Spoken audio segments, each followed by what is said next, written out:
I don't know how many of you are familiar with Tokusatsu. It's costume heroes in Japan. One of the first big names was Kamen Rider. Long before there was Power Rangers, there was Kamen Rider. And it is the work of a genius named Shotaro Ishinomori. If you've never seen Kamen Rider, you should. Either in its modern incarnations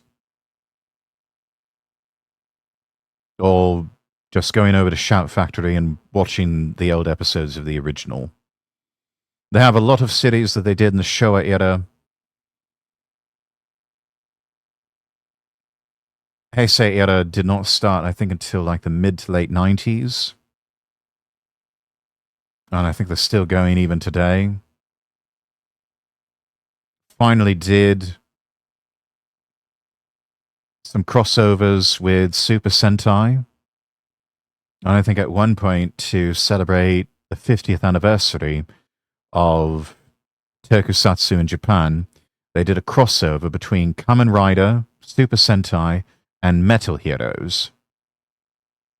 It was a big event in cinemas in Japan. But what really started it all was Kamen Rider. And so here we have video by Blue Nova. Kamen Rider is incredible. 3, 2, 1, go.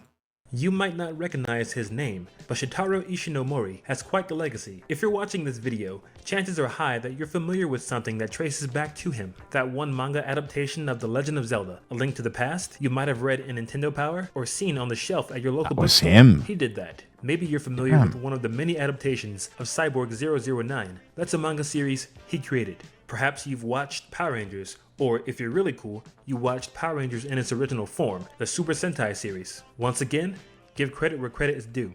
But in 1971, between 1964's Cyborg 009 and 1975's original iteration of Super Sentai, Ishinomori gave the world, arguably, his most significant creation.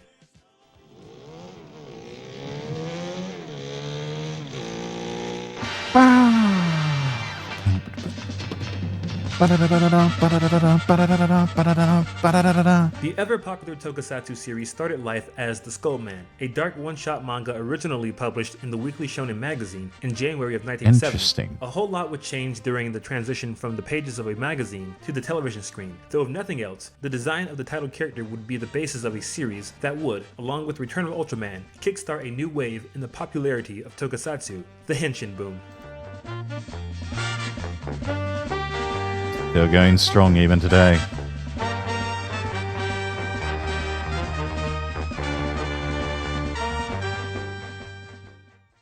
So, what is Kamen Rider? Long story short, it all starts with Shocker, an organization of former Nazis that seek to rule the world. In order to achieve that goal, Shocker has been kidnapping people and turning them into an army of cyborg super soldiers. Takashi Hongo, I don't think that all fits with Nazi ideology, but that's just me. Shocker cyborg. However, before the villains... Then again, you have to remember, with one of the sequel shows, Kamen Rider X, I think they had a Monster of the Week that was literally Lobster Hitler or something like that.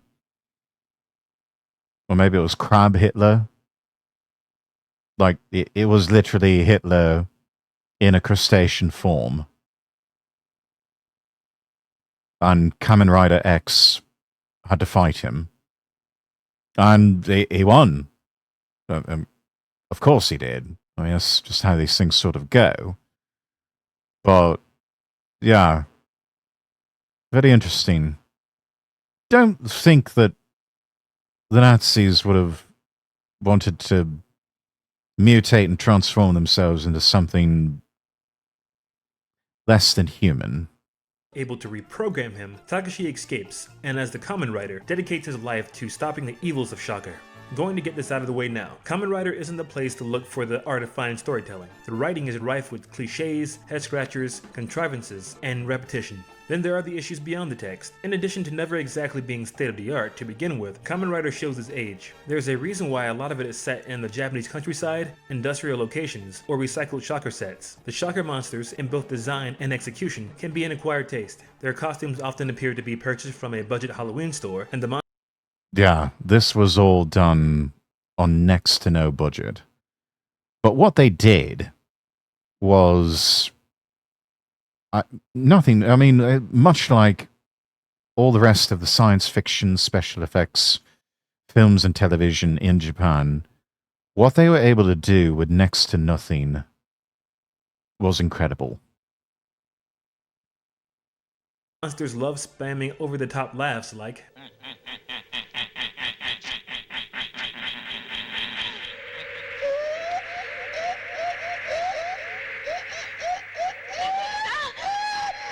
That's unsettling and annoying. a brief glance might be enough to put off the average uninitiated viewer. Wow, you want Kamen Rider to defeat them just so they'll stop that stupid fucking laugh. Heck, it's probably enough to turn off even some Tokusatsu enthusiasts, but not giving it a proper chance would be a tragic mistake because Kamen Rider defies standard judgment. If you manage to get past what can be a rough initial episode or two, you might just find yourself hooked. So what's the like? There are a couple of major factors at play here. First, there's Kamen Rider himself, the motorcycle-riding, grasshopper-themed, wind-powered superhero. Kamen Rider popularized the term henshin, the idea of characters shouting special words or phrases to transform, and the more complex transformation sequences that other superheroes and magical girls have relied on in the many years since. His theme song is a spaghetti western-inspired banger, sung by the man behind the mask, and yes, the lead actor performed his own stunts, at least at first. Anyway, watching this guy shout At first. And then, unfortunately, had an accident while filming on a motorcycle. Broke his leg, and then was left unable to film for several months. And so they had to replace him with another actor. They basically just recycled the origin story and kept him as the star until the original could come back. And then they decided, yeah, okay, so we've got two Kamen Riders, so let's just go with that. his attacks as he takes down an endless supply of minions and cyborgs in an absurd fashion has more mileage than one might initially imagine. Did I say absurd fashion? Well, that's where the fun really begins.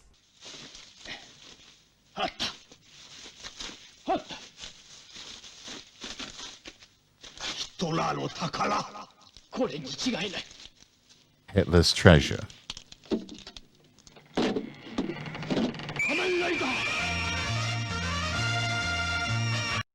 Confirmed. Kamen Rider is Hitler reincarnated? Question mark?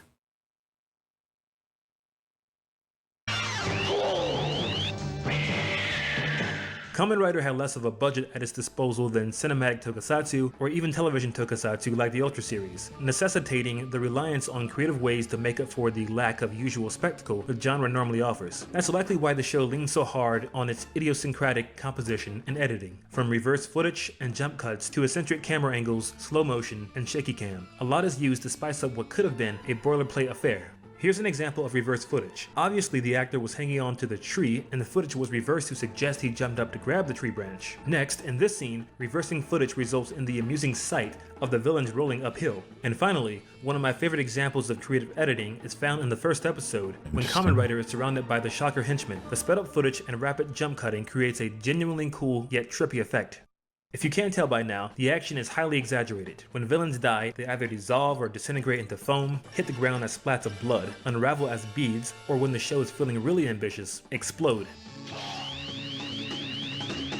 What's your heart there, mate? Equally interesting are the special effects reaction shots. Sometimes this footage is reused a few times in the same episode. Heck, the same fight. By the way, this show loves jumping. Characters leap in the air, double and sometimes triple jumping like they're in Super Smash Bros. At times, kicks and punches don't even connect, yet villains go hurling over cliffs. There are a lot of dangerous looking stunts, and one stunt gone wrong would drastically alter the course of the show, but more on that later. The icing on the cake would be the sound effects which punctuate the fight scenes, like the cartoony Oh noises yeah, for the gotta have the jumps sound and landings, effects. or the twisted cackles and giggles of the villains. Then there's Kamen Rider's penchant for calling out his attacks, most famous of all,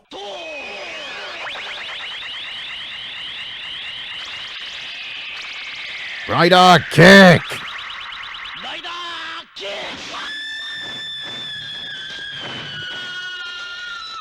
Finally, there's the piercing stinger, normally reserved for when Kamen Hit Rider the strikes girl. his dab-like poses or makes his sudden Yes, dramatic chat, they actually appearances. hit the girls in these cities. It would be no exaggeration to say that the sound design and music accounts for a lot of the personality to be found in this show. Not to be absolutely. ignored is the time spent on the unnerving side of things. Plenty of moody music and low lighting, horror film villain-like treatment of the shocker monsters, who at times can be legitimately threatening, and whatever these ladies are supposed to be. The female centurion, or the female combatants. They're kind of cute, not gonna lie. I mean, if evil, why hot? 1978's Spider-Man TV show, in my opinion, remains the best adoption, with him being a motocross driver with a machine gun, a flying car, a mech, and a spacecraft. Drade Fangirl, thank you for subscribing over on YouTube. Him getting his superpowers from the blood of a dying alien from planet Spider. A messenger from hell, Spider-Man, yes. Very rare deep cut, that one. The Spider-Man Tokusatsu. I think still an officially licensed Marvel product.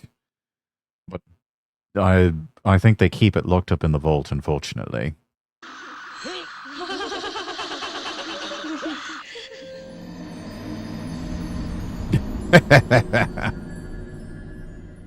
Plus, at one point in time, Kamen Rider himself was likely a lot more intimidating than he appears today. Imagine seeing this outside of your window at night. Another point Kamen Rider has in its favor is the likable cast at the center of everything. As of episode 13, development and dimensions are limited, but the charisma and chemistry does plenty of heavy lifting, namely that of its two most Lusty Links just followed on Kick.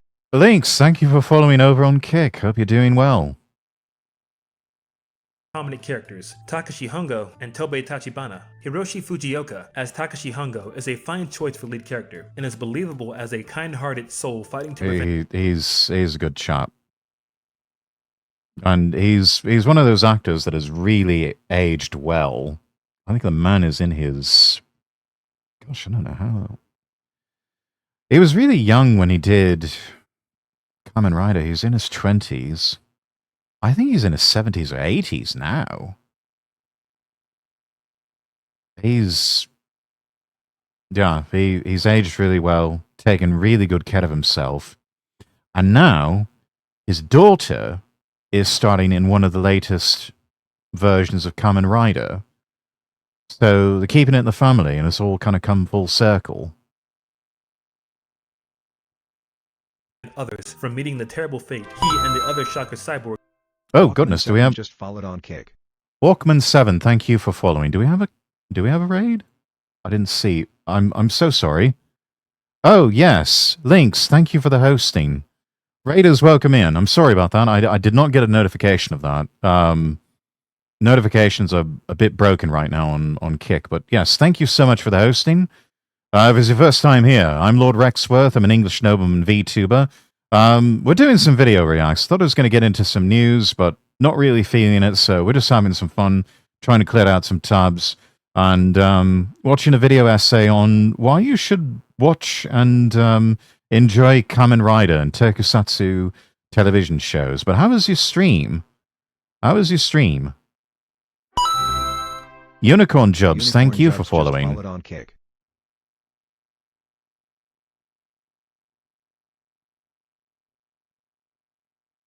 Hopefully you had a fantastic stream. Hopefully you all enjoyed yourselves. Hope you're having a safe and restful Easter weekend.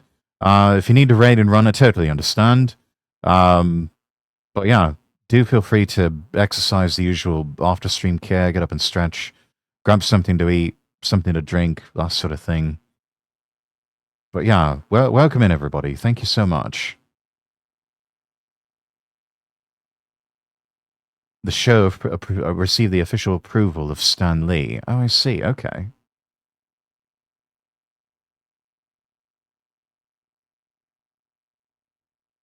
And the leopard and mech suit costume was stolen halfway through production. As a result, they had to reuse the same scenes of it on repeat later in the show.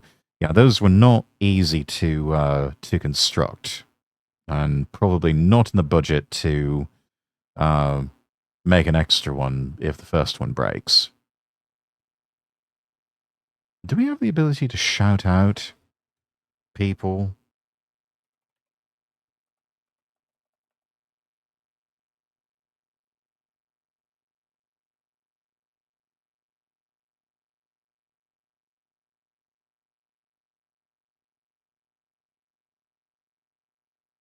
Category clear the chart, create clip.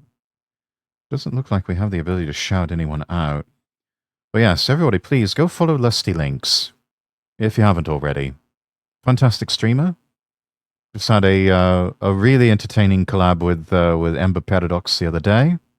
Managed to catch a bit of that myself. That was quite amusing to watch. But yeah, hope you had a fantastic stream. And again, thank you so much for hosting over on Kick. Right, let's keep going.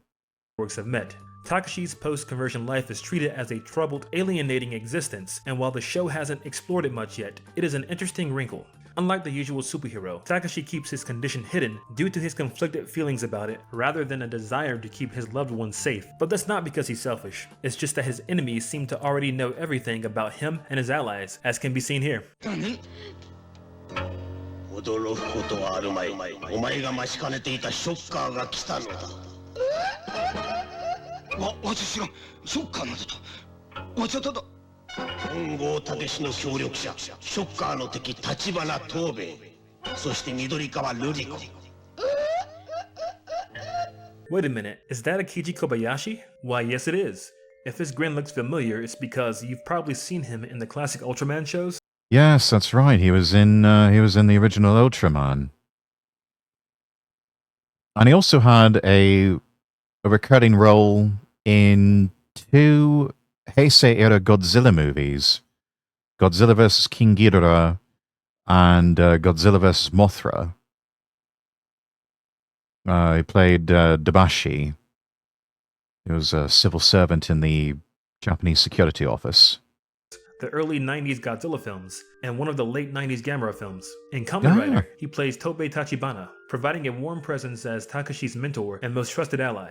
In addition to being the owner of Snack Amigo, the cafe that serves as the central hub of the heroes, Kobayashi has a solid rapport with the lead and is arguably the heart of the cast. The other characters are fine, but these two are the highlights and make a great duo.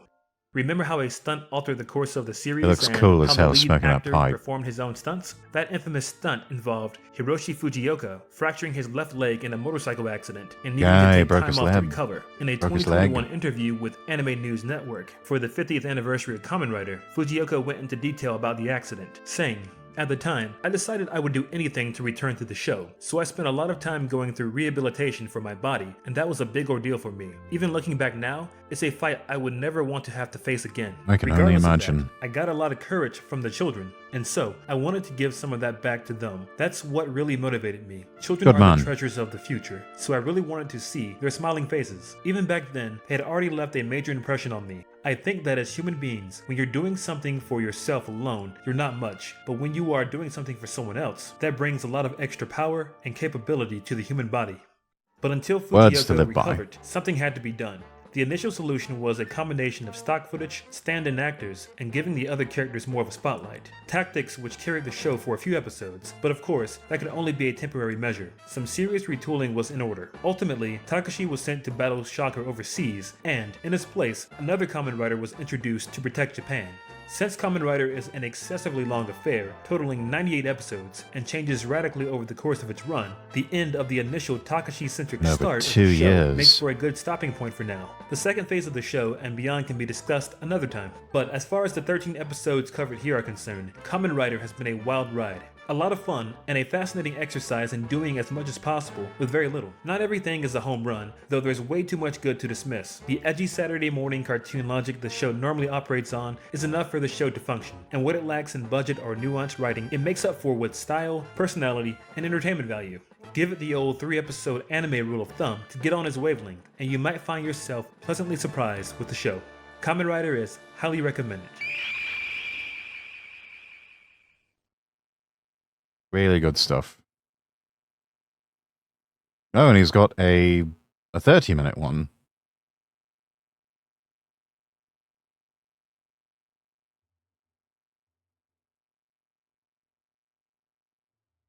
Actually, he's done multiple video essays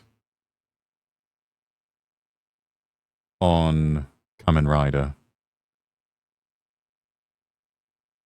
We can take a look at those another time.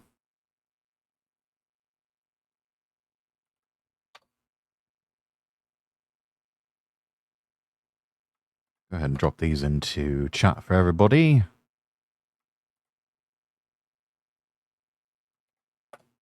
Did that for the kick chat. There we go.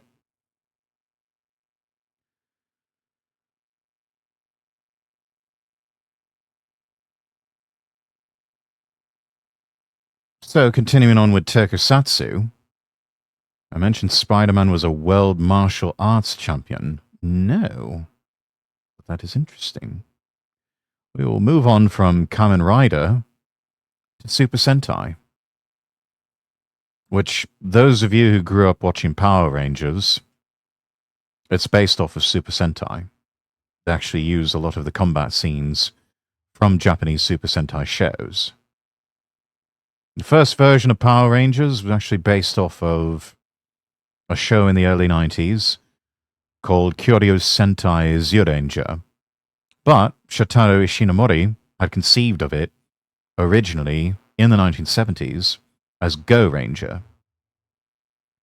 And originally it was much simpler. It was just 5 costume heroes fighting the baddies. The idea of the giant mechs coming in didn't happen until a few cities later. But then the formula was set, and the rest was history. Have you seen Spider-Man Emissary of Hell? I've seen a little bit of it. I haven't seen the whole thing. Green Ranger legit died in that one, yes. The whole thing with Tommy losing his powers, that was the family-friendly version in America. In the Japanese version, the Green Candle was originally conceived there, and when that burned out, the Green Ranger died. I remember the Yellow Ranger constantly switching between being a girl and a guy with no explanation. Yes, because in Zyuranger, the Yellow Ranger was a boy. And then in Power Rangers, it was a girl.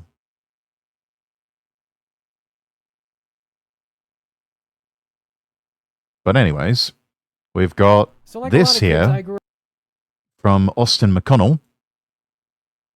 Title of the video, I watched Japanese Power Rangers. It's incredible. Let's take a look. So like a lot of kids, I grew up watching Power Rangers, that show where teenagers with attitude transform into color-coded superheroes and fight totally more phenomenal inside of their giant robot. It was a cultural phenomenon. Every weekday after school, I'd come home, plop myself in front of the old CRT television, crack open a can of Pepsi, and say, "Morphin' time!" I was a latchkey kid. We were built different. It wasn't until later in my life yeah, that brother. the entire thing was a lie. The actual show was called Super Sentai, a Japanese television series that's been running since the 1970s. It's got wild stories, insane costumes, over-the-top villains, and robot battles galore. Power Rangers licensed the footage from Super Sentai and then shot a bunch of low-budget filler with American actors on a soundstage that they then mashed together to make a new show. show. And wouldn't you know it, it became a massive success. Imagine having one of the most popular shows in the entire country, and you don't even have to film most of it. Minimal effort. Yeah, most of it. I mean, as the seasons went on, they started filming more original footage, just because the Japanese footage didn't quite match up. But yeah, it was quite the low budget type of show, and also one of the few non-union shows in Hollywood.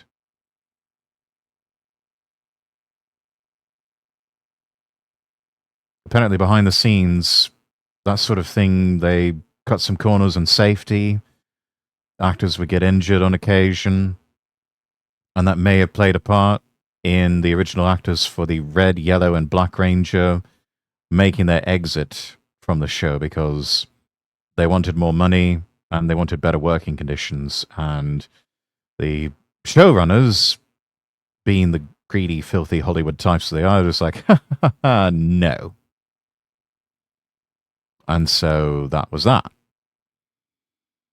They shot more footage in Japan because of how well the show was doing. Yes, the infamous Zoo 2 footage, which does exist on YouTube. You can go watch it. It's basically a VHS tape that was uploaded by one of the stunt directors on the show. They came up with some original monsters and filmed additional episodes around all of that. And at one point, yes, the Green Ranger did return.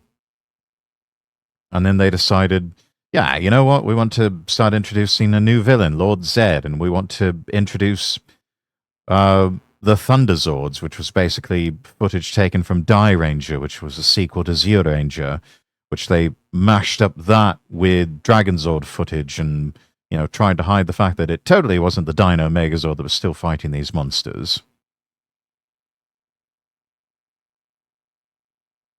Oh, Harold, thank you for the live redeem. Ooh-woo!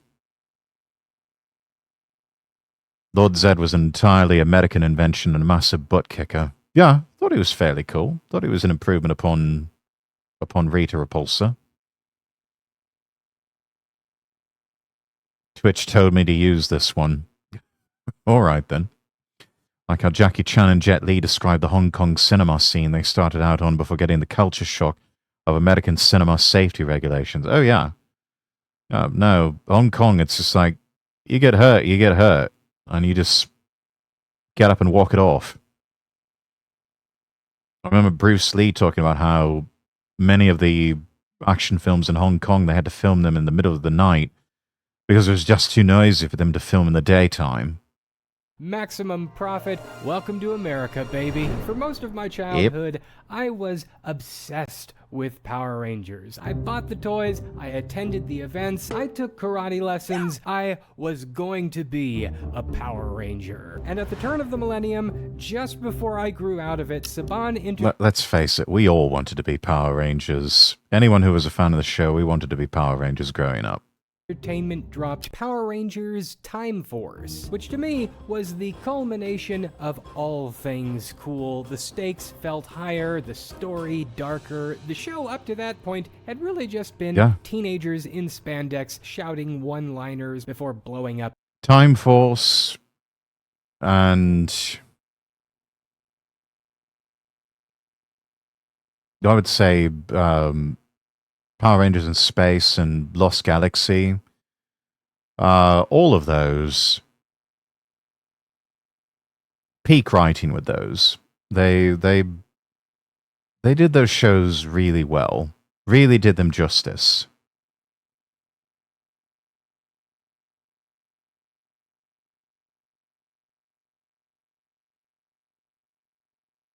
Extremely well written. And really proved to America and to Hollywood and everyone else, it's like, yeah, you can have a show that's targeted towards kids, but you can actually have decent writing. It doesn't have to be hokey. It doesn't have to be It doesn't have to be shit. It can actually be really good. Which was the point for a lot of Super Sentai series.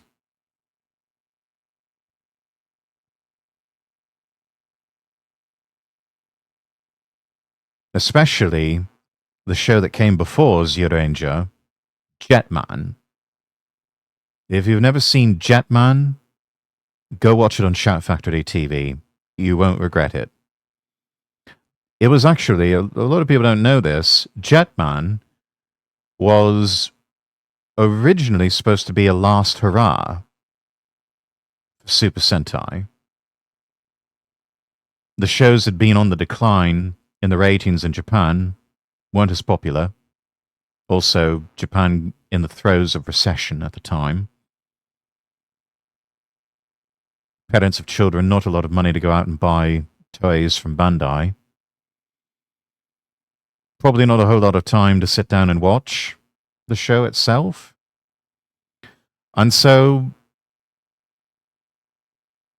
the writers, showrunners, everyone decided to just pull out all the stops. And it was like, we're going to write whatever we want. We are going to do all the things that we've been wanting to do, but never really did it because we held back for various reasons. And in the process, created probably one of the best Super Sentai series that there ever was. And they saved the franchise. And it kept going. Originally, Saban was going to adapt Jetman, but then Zyuranger came along, and I said, oh, dinosaurs. Okay, yeah, dinosaurs are cool. Kids love dinosaurs. That's better than birds. We'll go with dinosaurs instead. I can talk now. Sorry, tried responding earlier. Oh, damn, sorry, Lynx. Yeah, I've got a time limit there just to stop the bots. But yes, thank you again for the hosting, Lynx. Thank you so much for that. Goofy monsters, but the concept of this season was on a whole different level. In fact, to this day, Time Force is considered by many to be far and away the best season of the entire show, which thus far has extended to 30 different editions and even 3 theatrically released films. But I am here today to tell I always you forget about that the third Power film. Rangers Time Force doesn't even hold a candle to the Japanese show that it borrows from. Time Last year, Ranger. while I was stuck in bed, for reasons, I took the time to watch Oh, dear every Lord, he had a single stroke. episode of Mirai Sentai Time Ranger. And let me tell you, it's pretty good. How were we robbed of such an incredible show? First thing to understand is that Power Rangers in the United States... Because Saban has just got into their heads that they've got to make everything just sanitized and cheesy and kind of gay. States is squarely aimed at kids. Think ages 5 to 10. Its storytelling is simple, the humor and themes are all tailored to be acceptable for children, with a strong emphasis on goofy action, promoting teamwork, and teaching simple life lessons. Super Sentai, on the other hand, is designed for teens. While it's still family-friendly to an extent, it's not afraid to tackle darker and more complex narratives, delving into weighty topics. It makes it so much loss, better. Betrayal, sacrifice, and even existential questions. Time Ranger focuses on subjects like fate, death, even the ethical dilemmas of law enforcement, stuff far more sophisticated than its American equivalent. Time Ranger doesn't reset to everything's fine at the end of each episode. Actions have consequences, characters grow, the battles are intense and leave scars emotional and sometimes literal. Yeah, the bruising and the blooding on the face, even for the American version, that was pushing some boundaries back then. And I don't think you can get away with that with network American television anymore. I don't think you can get away with that one on British television. It's become so soft. Whereas Japanese source material, they went hard from the beginning. And yeah, they weren't afraid to kill off characters if need be. Gay equals lame equals uncool equals bad. Its storytelling has stakes, and it doesn't condescend to its audience. Japanese media for kids at this time tended to be more willing to explore serious themes, trusting children and teenagers watching to process more complex stories. Now, to be fair, Power Rangers Time Force came out in 2001. They don't really baby their children in Japan like they do in the West. It's just like, yeah, this is the real world, and this is, things you're going to encounter in the real world. You might as well prepare yourself now. Get ready for it, because this is what's coming. I think that's the better. Honestly, if I had kids, I would never show them Power Rangers. I'd show them the original. I'd show them Super Sentai instead. And I wouldn't wait for them to be teenagers to do it either. That just seems stupid. And, America was going through some stuff, but in the year 2000, Japan was focused on the potential of the new millennium, and so its showrunners tapped into cultural sentiment by exploring the future. Yeah, remember that chat? Remember when we focused on the future, like the far future? Like the idea of, hey, let's try to develop time travel. Let's try and, send people to the moon and to Mars and, build colonies in space and that sort of thing, which we're getting back to that finally, sort of. But yeah, in the 2000s, we were still talking about it. Wow, man, it's going to be so cool when we, build our colleges and, we send people off to Mars and build colonies and there and it, it's just going to be so great and we're going to discover time travel and it's going to be awesome, man. And then 2008 happened and everything went to shit. And then everybody just started talking about gay race communism instead.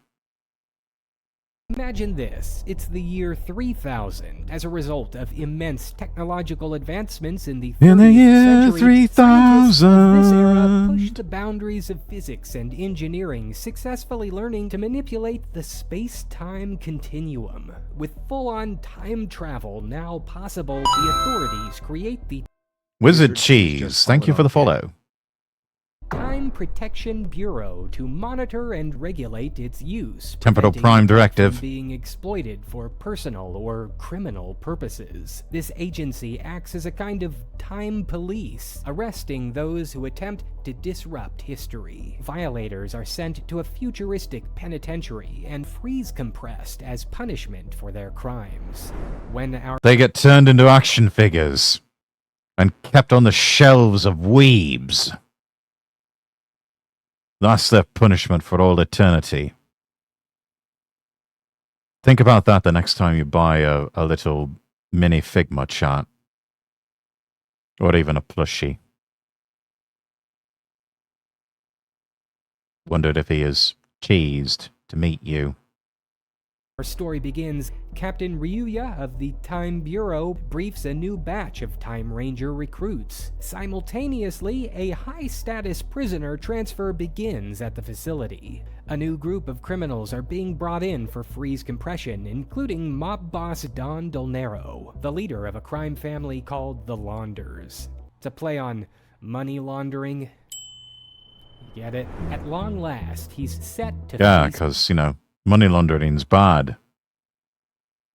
Especially when the obvious criminals do it. Not so much when NGOs do it, apparently. But yeah. This big ugly guy?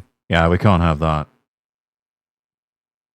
justice. Except surprise, it's a trap set by the Launders Another family trap! to get behind enemy lines and steal a time jet. Realizing the police have superior forces and firepower in this era, they plan to travel back 1,000 years and wreak havoc on an unsuspecting planet. Captain Ryuya selects a handful of recruits to chase the Launders back to the year 2000 and apprehend them. Let's meet the team. We've got 5 colors: pink, yellow, blue, green, and red. Time Pink is a girl named Yuri, a no-nonsense leader who works as a member of the anti-mafia division of Intercity Police. Time Yellow is Domon. He's the big, goofy, comic relief jock. Time Blue is Ayase, a total dreamboat former race car driver. Time Green is Shion, who is an alien. He's the youngest guy on the team, but has a heart of gold, as well as mysterious special powers, which leaves Time Red, originally intended to be Captain Ryuya. A Launder's scheme leaves him back in the future and unable to join the party. The big baddies also managed to blow up our hero's ship shortly after their arrival in the past, leaving the good guys with no way back home. Luckily, the ship's pilot, Marooned. Mac, an adorable futuristic Furby, manages to survive the blast, and he provides the team with chrono changers which allow them to transform. But there's a problem. Miraculously, that survives. The chrono changers are hard-coded to each officer's DNA, and all 5 need to be unlocked together. Without the captain, they're useless. No worries though, who should stumble upon the Rangers' crash site but Tatsuya Asami, a privileged yet aimless trust fund kid whose life is going nowhere fast, living in the shadow of his A lot of this adapted directly into Power Rangers Time Force. wealthy, controlling father. Tatsuya spends his And there's a jet in his butt, yes. Yes, the mechanical owl has a jet turbine coming out of its arsehole. days coasting through life, unsure of what he wants or who he's meant to be. It just so happens that Tatsuya is the near mirror image of the captain, no doubt his distant ancestor. How convenient. Team leader Yuri, Yes, however, very is none too convenient quick to indeed. seek the help of a civilian for such Jet a ass. serious mission. Tatsuya might have the DNA match they need, but in her eyes, he lacks the discipline and experience required for the job. But it looks like she doesn't have much of a choice.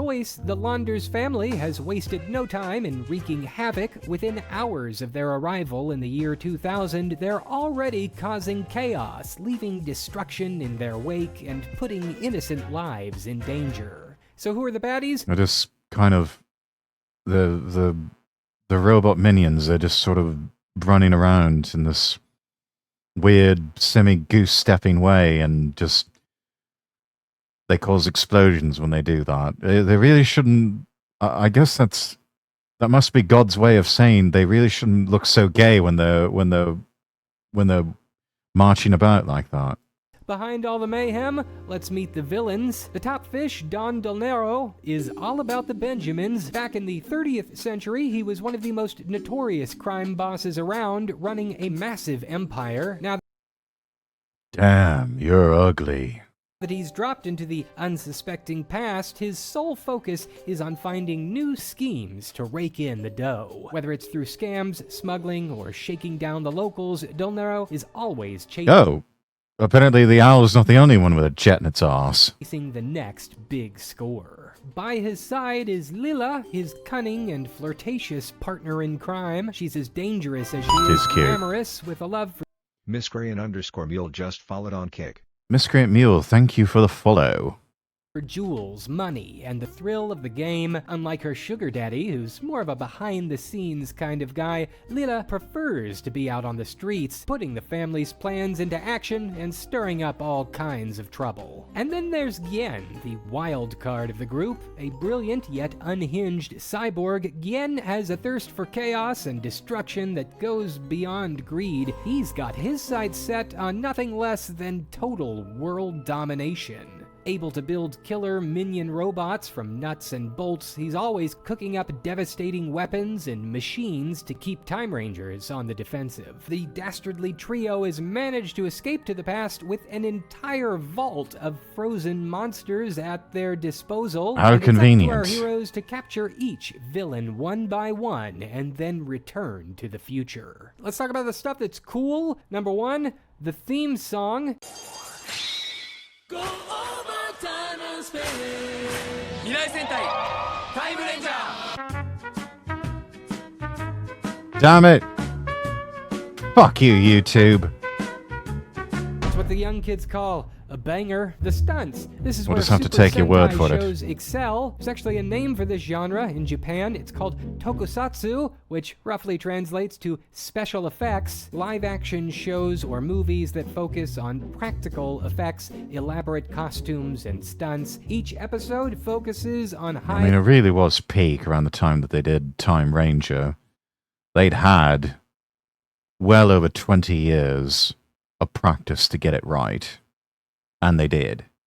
energy martial arts, wirework, flashy explosions, and of course, each episode ends with a giant robot fight. Speaking of which, the monsters of the show are a special treat. There's always a new lackey to deal with every episode, and in spite of the formula, it never gets old or feels stale. Every baddie has a unique hook and fighting style, with a lot of standouts that you wish you could see more of. I'm also a huge fan of the show's visual effects. You see, we get these brief glimpses into the year 3000 throughout the show, and these moments are, to me, fascinating. Super Sentai is, by all accounts, They had a low-budget good budget. TV show, and seeing how the creative team chose to pull off these sequences is truly inspiring. There's a sort of charm to the cheap A lot of miniature work, a lot of model work still. But yeah, they did a lot with very little. It's impressive. It's kind of what Japanese special effects filmmaking is known for now. When Hollywood takes hundreds of millions of dollars to produce a special effects film, and then Toho can take, $15-20 million and create an Oscar-winning Godzilla film. It's like, what are we doing here, man? CGI, the miniature stop motion, the ambitious compositing. They're trying stuff here that, for the time and the industry and the budget, looks great. By far, Yes. the two characters that totally steal the show are the Dawn and Gien. It is an absolute travesty what the American version did to these roles, reducing them to one-dimensional caricatures. In Mirai Sentai Time Rangers, That's Saban for you. is a layered character. Beneath the greedy and gruff cigar-smoking mob boss is a complex leader who genuinely cares for his crew. He's a deeply flawed but strangely endearing presence in the show, with laugh-out-loud moments and even shocking turns at villainy. Power Rangers Time Force, by contrast, turns him into a wimpy, useless lackey that only hangs around in the background for occasional toilet humor comic relief. Surprise, it's me, Gluto, your secret admirer.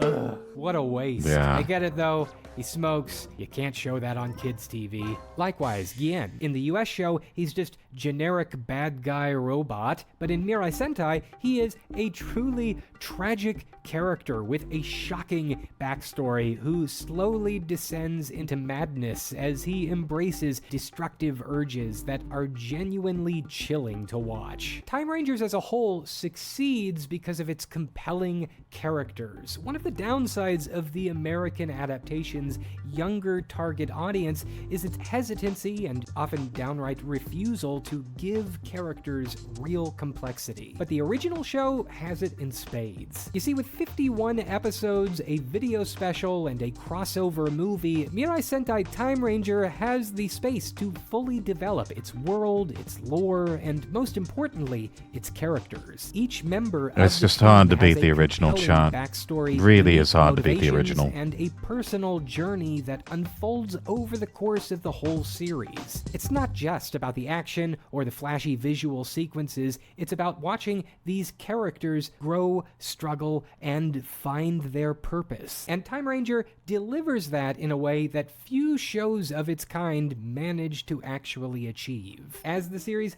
unfolds, we learn more and more about what drives each team member. Take Yuri. Turns out the whole reason she became a cop was because her family was brutally murdered by a hitman working for the Dawn. Her relentless pursuit of justice and ultimately vengeance becomes her driving force throughout the show, to the point where it consumes her. Yuri's arc is about the fine line between justice and revenge, making her one of the most compelling characters in the series. Then there's sequels tend to struggle with that.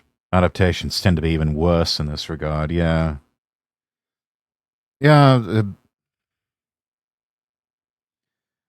Long before Kathleen Kennedy got her tentacles into Lucasfilm and Disney, Saban was almost pioneering the whole idea of make it gay and make it suck. Domon, who starts off as the team's comedic muscle, but quickly proves to be so much more.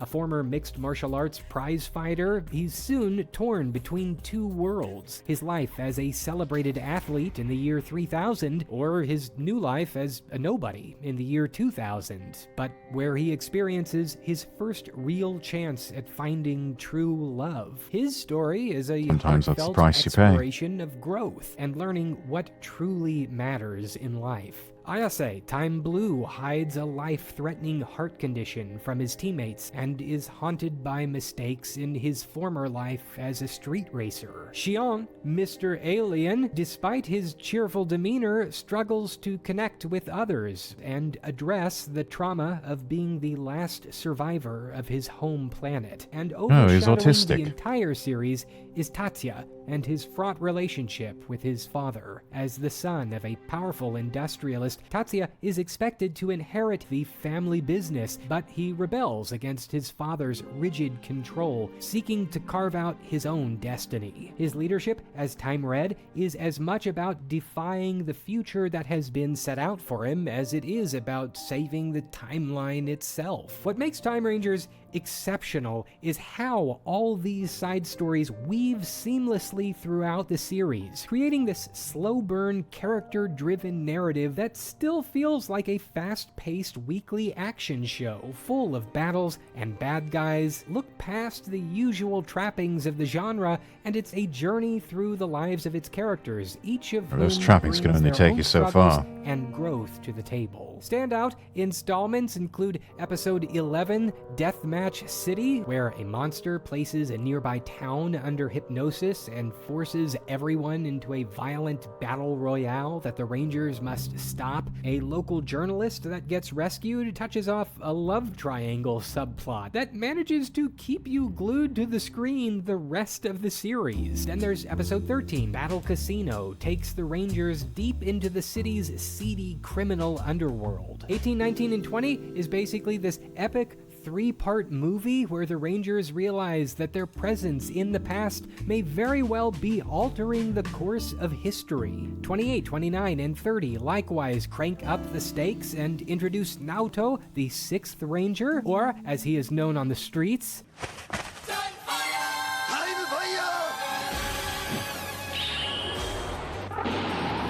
I love it. I cannot get enough of that. Episode 32 is a total heartbreaker that flips the standard Monster of the Week formula totally on its head. Instead of facing a typical rampaging villain, the Time Rangers encounter a monster who doesn't want to fight at all. This creature, thawed out and forced into action by the Launders family, is genuinely remorseful for its past crimes and seeks nothing more than a chance to start over. The Rangers are divided, and the audience grapples with the question of forgiveness and even the rigidity of the criminal justice system. It's weirdly compelling stuff. By episode 40, Ayase's secret heart condition reaches a tipping point, and he must choose between whether to spend his last few months in peace or fighting alongside his friends. Tatsuya and Yuri face their feelings for each other. Even Tak gets his own emotional tearjerker side arc. The final collection of episodes... Wow. Sounds like a mishearing of crime fighter. Yeah, bit of a play on words. That's how a lot of Japanese character names came about. Mishearings, writing things based on sound because they didn't know the actual spelling. Yes. Is a masterclass in payoff, with these dense and intense conclusions to every character arc carefully set up throughout the series. Both the Rangers and the villains are forced to confront the choices that they have made throughout the show, and every decision carries weight, rippling through Actions the have narrative, consequences. that feel earned. For the Rangers, it's a reckoning of their personal What a good struggles lesson and to their teach growth as a team. young people. Tatsuya must finally face his father and the future that he's been running from. Yuri confronts the depth of her desire for vengeance and what it may ultimately cost her. Ayase grapples with his own mortality, Domon and his longing for love, Shion with his search for a homeland. Even the villains aren't left out. Everyone has a stake and nobody emerges unchanged. And by the time the final credits roll, you'll find yourself thinking, what? That was stupidly good for a low-budget, weekly Japanese kids show about stunt guys in spandex fighting stunt guys in rubber suits. That's the magic of Super Sentai and Tokusatsu. Just, yes, the special effects, the costumes and everything, they can be very low budget at times, and they can look the part too. It makes up for it with strong writing. Good writing and a lot of heart. Because somehow Time Ranger transcends the typical tokusatsu trappings and delivers a gut punch of an ending that's not just satisfying, but cements it as one of the best entries in the entire Super Sentai franchise. So yeah, if you're a Power Rangers fan and you want to see what its source material is capable of, or you're an anime fan wanting to see what it would look like if that style of storytelling was done like in live action, even if you're just interested in checking That's a good way of putting it, no yeah. pun intended, It's a live action time anime. capsule of Japanese television at the turn of the millennium, check out Time Ranger. It's available on streaming. Let me know what you think in the comments. And hey, while you're at it, isn't it about time you finally put that website idea together? Whatever. We're not gonna stick around for the ad.